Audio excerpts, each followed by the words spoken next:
ये है दिल्ली दर्पण। नमस्कार, मैं काव्या, आप देख रहे हैं दिल्ली दर्पण टीवी। तो क्या 2024 का लोकसभा चुनाव भी हिंदुत्व पर लड़ा जाएगा?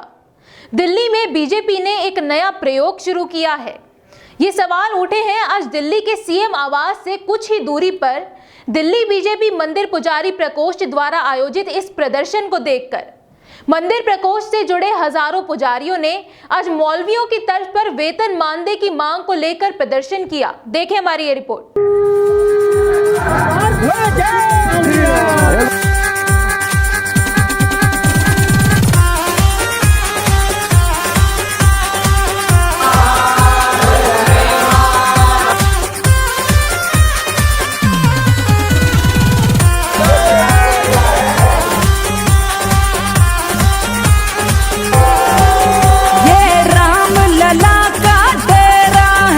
मांग क्या है जी? अपना अधिकार चाहिए।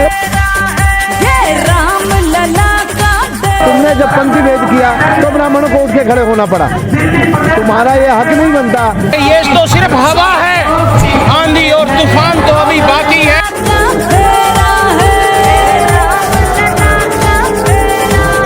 भारत के बच्चे तुम्हारा अधिकार नहीं बनता। पब्लिक का पैसा बांटते हो तो सब में समान रूप से जाना चाहिए। दिल्ली में बीजेपी ने नए प्रयोग के साथ 2024 और उसके बाद दिल्ली में होने वाले विधानसभा चुनावों के लिए शंखनाद कर दिया है।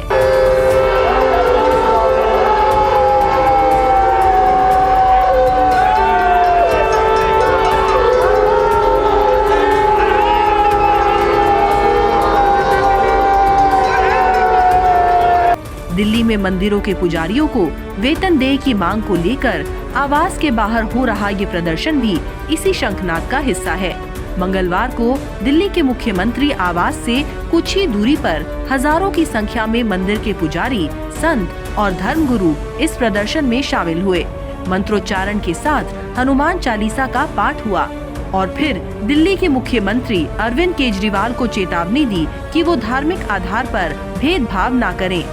जिस तरह दिल्ली सरकार मस्जिदों के मौलवियों को वेतन दे रही है, उसी तरह मंदिरों के पुजारियों और गुरुद्वारे के ग्रंथियों को वेतन दिया जाए।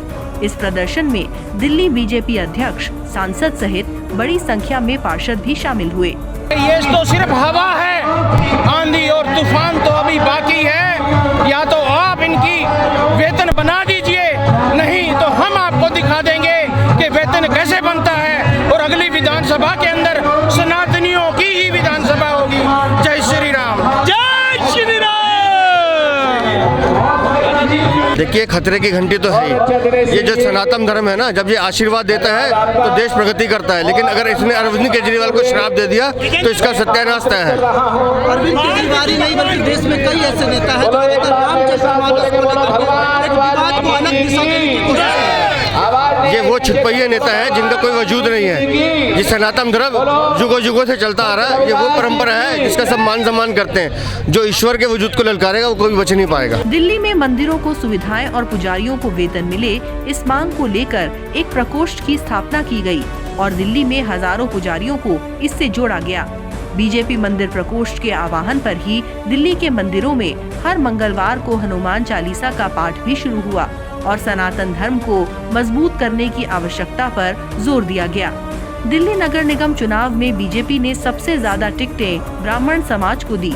ब्राह्मण और पुजारियों ने भी दिल्ली सरकार पर भेदभाव के आरोप लगाए। मांग क्या है जी? अपना अधिकार चाहिए ब्राह्मणों का।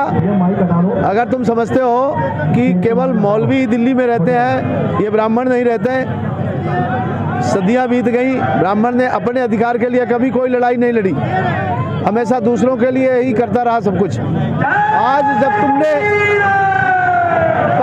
पंक्ति भेद किया है, तुमने जब पंक्ति भेद किया तो ब्राह्मणों को उठ के खड़े होना पड़ा। तुम्हारा ये हक नहीं बनता, तुम्हारा अधिकार नहीं बनता।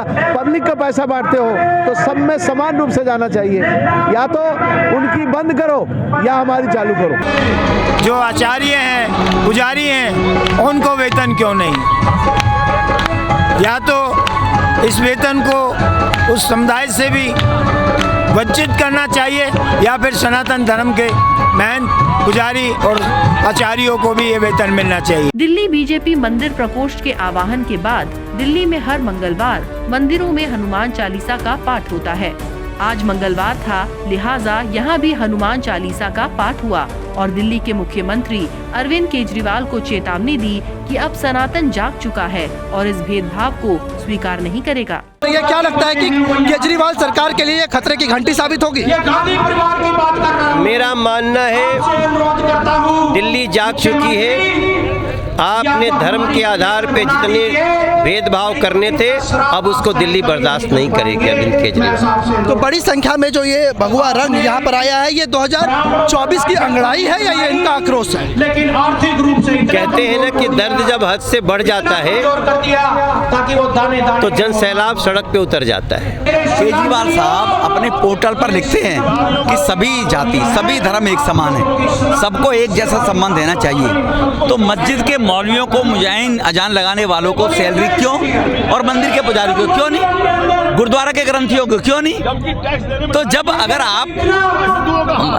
मस्जिद के मौलवियों को सैलरी दोगे तो इनको भी दे दो। इसमें सनातनी और मौलवी और मुसलमान कहाँ से आ गए? बीजेपी का ये प्रयोग दिल्ली से शुरू हुआ और इसे बड़ा समर्थन भी मिल रहा है। ऐसे में अच्छा तो यही होगा कि देश में बीजेपी शासित राज्यों में पुजारियों को वेतन देने की शुरुआत हो और एक उदाहरण सामने आए। आज जरूरत इस बात की भी है कि देश में पुजारियों और उनकी प्रतिष्ठा को बचाया जाए। सनातन संस्कार और सनातन धर्म को मजबूत करने का मार्ग भी यही है। कैमरा पर्सन ऋतिक के साथ बॉबी मिश्रा, दिल्ली दर्पण टीवी। लेटेस्ट खबरों के लिए सब्सक्राइब करें हमारा YouTube चैनल या फिर लॉग इन करें www.delhidarpantv.com।